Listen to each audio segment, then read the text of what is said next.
You got paid this week, and within an hour, it was already somewhere else. Rent, subscriptions, insurance, installments. You didn't spend it, it just left. And the number you're left with doesn't feel like money you earned. It feels like what the system didn't take yet. There's a specific moment most people recognize but rarely talk about. You check your account after a deposit. The number goes up, and almost immediately, it starts going down. Not because you bought anything, because the commitments were already waiting.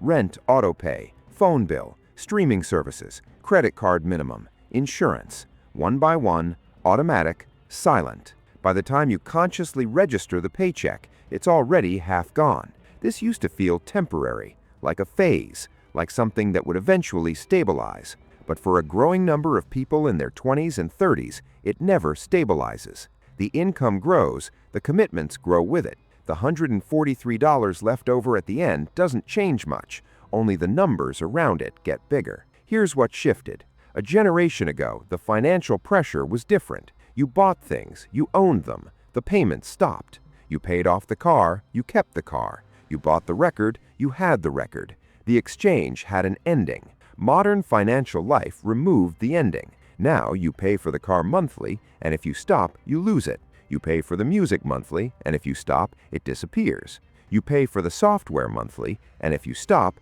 your files become inaccessible. You pay for the apartment monthly, and if you stop, you're removed. Nothing is owned, everything is accessed, and access requires continuous payment. That shift is not just financial, it changes how money feels psychologically. When you buy something and own it, the anxiety ends at purchase. When you access something and rent it, the anxiety never ends because the payment is never finished. It just renews every month automatically. This is what financial exhaustion actually is for most modern adults. Not poverty, not irresponsibility, just the weight of continuous obligation. The sense that income is pre-spent before it arrives, that every paycheck is already assigned, that you're not building, you're maintaining. The subscription economy understood something important about human psychology. Small recurring payments feel invisible.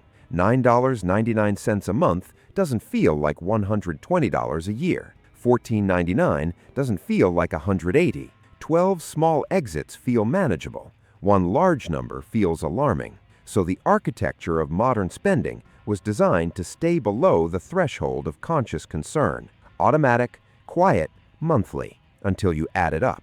Most people don't add it up, not because they're careless, because the system wasn't designed to make it easy to see the total. Individual line items, separate billing dates, different accounts. The complete picture requires effort to assemble, and most people are already too mentally overloaded to do the math. So the maintenance runs quietly in the background, and life starts to feel less like accumulation and more like treading water. You're not falling behind, but you're not getting ahead either. You're just covering the month, then doing it again. That feeling has a name in psychology. It's called the treadmill effect. Not because you're losing ground, because the effort required to stay in place keeps increasing, and no matter how much harder you run, the scenery doesn't change. For a lot of people, that's what adulthood quietly became. Not what they expected, not failure, just permanent maintenance mode. And the strangest part? From the outside, it looks fine. Employed, subscribed, covered, connected. Everything running, everything accessed. Nothing owned, nothing finished. The paycheck arrived, it was already gone. And next month, it'll happen again. The only question is whether you noticed or whether the autopay took that too.